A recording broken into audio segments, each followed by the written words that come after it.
कहते हैं कथनी और करनी में बड़ा अंतर होता है, लेकिन जो लोग वाकई में काम करते हैं हम उन्हें सलाम करते हैं।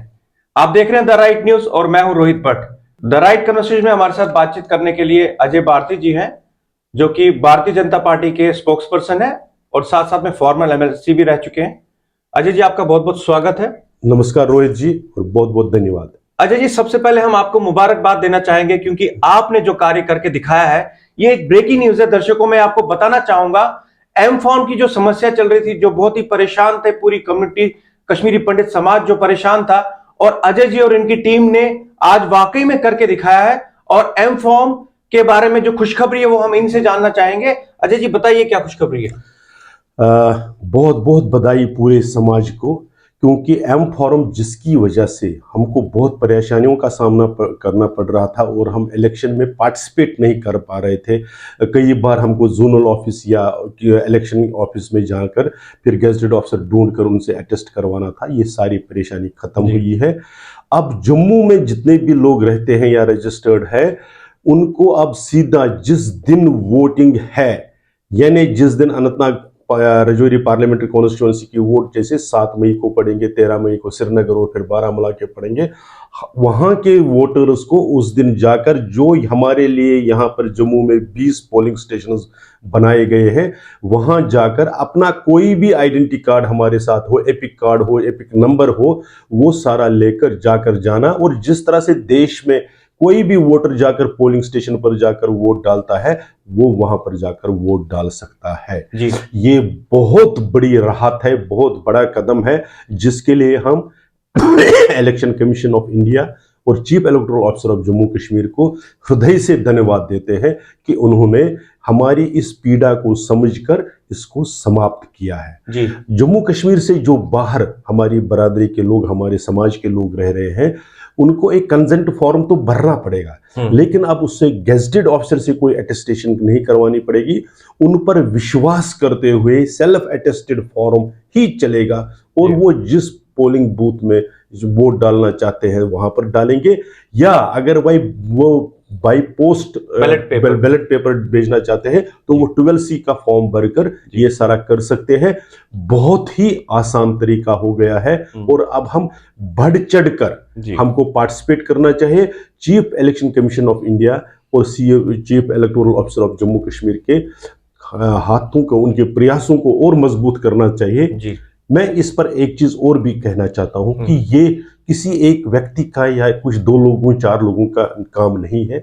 सारे समाज ने मिलकर अपनी बात को रखा और सारे समाज ने जब मिलकर एक किसी मुद्दे पर इकट्ठे होकर एक आवाज में कोई बात कही तो उसका परिणाम आता है। कितना कठिन रहा है, क्योंकि ये इतना आसान नहीं है। मैं अपने दर्शकों को बताना चाहूंगा कि एम फॉर्म जो इतने सालों से, इतने वर्षों से नहीं हटा था, और आज जो बीजेपी की सरकार है उसमें ये ऐतिहासिक डिसीजन हुआ है और इतनी राहत भरी खबर आई है।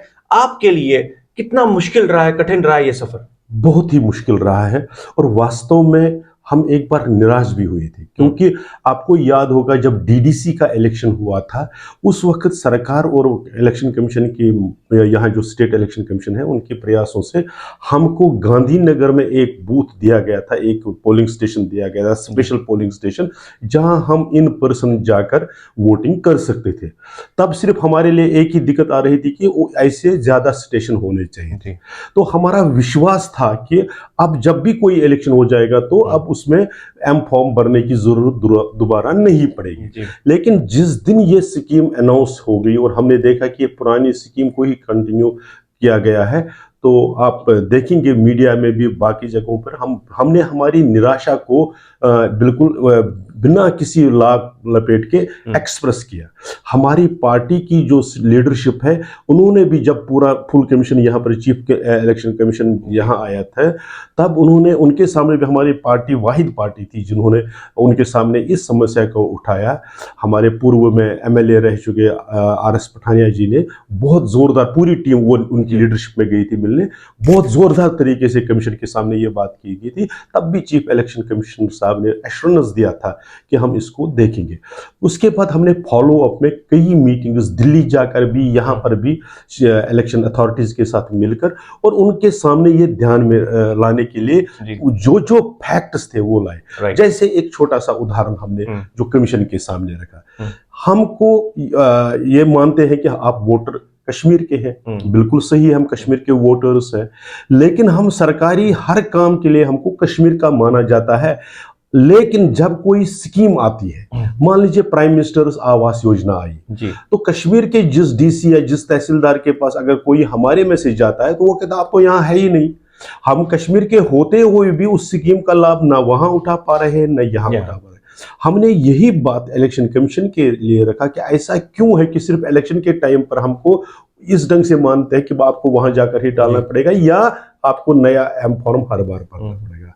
ये ऐसे ही कई तरह जो इलेक्शन कमीशन ने सुन लिए और समझ लिए, तो कोशिश की हुई और वो उन्होंने समझकर हमको एश्योरेंस किया था कि वादा किया था कि हम उसको देखेंगे। तो आज परिणाम आया है, आज नोटिस हमने देखा कि नोटिस लगभग इशू हो चुका है, हम सब ने उसको देखा है। तो फिर एक बार पूरे समाज को, अपने साथियों को भी और इलेक्शन कमीशन को भी मैं बहुत बहुत बधाई भी देता हूँ, धन्यवाद भी देता हूँ।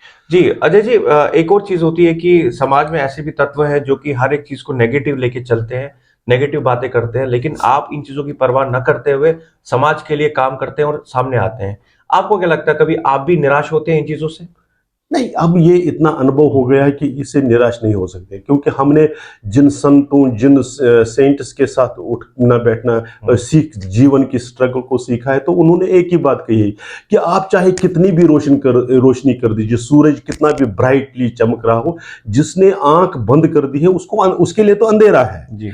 लेकिन वो होते थोड़े लोग हैं, अगर आप देखोगे उनकी संख्या बहुत थोड़ी होती है, वो इतना जोर से बोलने की नॉइज करते हैं, लगता है कि शायद सारा ये है, लेकिन जो साइलेंट मेजॉरिटी होती है वो काम को अप्रिशिएट करती है। और इसलिए उनकी तरफ देखकर जब हम किसी बुजुर्ग को, किसी बुजुर्ग माता को, किसी बच्चे को, किसी इसको देखते हैं कि उनको जो डिफिकल्टी सामना करना पड़ते हैं, तो वो एनर्जाइज करते हैं। और इसके साथ ही जो हमारी लीडरशिप है, अब जब हमारे प्रधानमंत्री जी अगर 18-18 घंटे काम करते हैं, व्रत रखते हुए भी उसी एनर्जी के साथ काम करते हो, तो हम तो कुछ है ही नहीं, हमें निराश होने का तो कोई कारण हमारे लिए तो उत्साह ही उत्साह है चारों तरफ। ये आप पर निर्भर करता है कि आप किस तरफ देखते हो। कोई पेसिमिस्ट होता है, वो सिर्फ नेगेटिविटी की तरफ देखते हैं। हमारे ऊपर ईश्वर की कृपा रही है कि हमको पॉजिटिव हर एक चीज में दिखाई दे रहा है। जी जी। अच्छा जी, एक मैसेज अंत में अपने कश्मीरी पंडित समाज के लिए, क्योंकि हमने देखा कि रिसेंटली हमने एक नई सीरीज स्टार्ट की थी द राइट कनेक्ट, जिसमें हमने आम कश्मीरी पंडित से बात की और आप बिलीव नहीं करेंगे, पहले एपिसोड में हमें इतना रिस्पॉन्स मिला और जो आम कश्मीरी पंडित है वो वोट डालना चाहता है, वो चाहते हैं कि वो वोट डाले। उनके लिए एम फॉर्म की समस्या थी, वो आपने हल कर दी, आपने पूरा प्रयत्न किया, वो आज परिणाम सामने आया और वो हल हो गया। तो आपका अपने समाज के प्रति क्या मैसेज है? मैं हाथ जोड़कर विनती करना चाहूंगा कि इलेक्टोरल प्रोसेस को पार्टिसिपेट अगर हम उसमें नहीं करेंगे, हम सिर्फ न केवल अपना आज के लिए बल्कि भविष्य की पीढ़ियों के लिए बहुत ज्यादा नुकसान करने वाले हैं। आप डेमोक्रेसी में इलेक्टोरल प्रोसेस में पार्टिसिपेट किए बिना कोई भी काम नहीं कर सकते हैं। डेमोक्रेसी में इलेक्टेड गवर्नमेंट ही सब कुछ होती है, इसलिए इलेक्टेड रिप्रेजेंटेटिव को जब वोट समझ में आता है, कोई भी हो, किसी भी पार्टी से हो, किसी भी विचारधारा से हो, अगर आपके पास वोट की ताकत है तो वो आपकी बात सुनते हैं।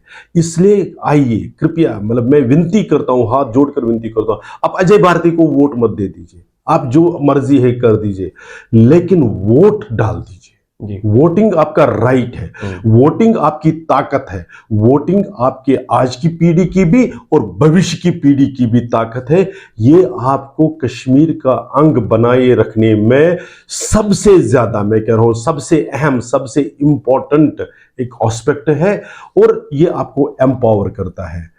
खुशकिस्मती से, सौभाग्य से आज की सरकार जो देश में चल रही है, वो इस ताकत को और स्ट्रेंथन कर रही है। आपने देखा होगा उन्होंने हमारे पॉलिटिकली एम्पावर करने का भी प्रयास किया है, लेकिन अगर हम वोट वोटिंग पार्टिसिपेशन को बढ़ाते हैं, परसेंटेज ऑफ वोट्स जब वो बढ़ता है तो उनका भी उत्साह बढ़ता है। वो अगर हम एक कदम चलेंगे वो 10 कदम हमारी ओर और आएंगे, और हमारी जितने भी पेंडिंग इश्यूज हैं, विश्वास कर लीजिए लीडरशिप पर, विश्वास कर दीजिए हम पर कि हर एक समस्या हल हो जाएगी, और सम्मान के साथ, इज्जत के साथ, सुरक्षा तो है ही है, सुरक्षा के साथ वापस एक बार कश्मीर में न केवल हम जाएंगे, हमारी संस्कृति फिर फलेगी फूलेगी, वहां पर फिर शैव दर्शन के ग्रंथ लिखे जाएंगे, वहां पर पुनः मंदिरों में घंटी बजेगी, पुनः मंदिरों का जीर्णोद्धार हो जाएगा, और हम फिर वहां पर मिलजुल कर उस कश्मीर की संस्कृति को आगे बढ़ाएंगे। ये मेरा विश्वास है।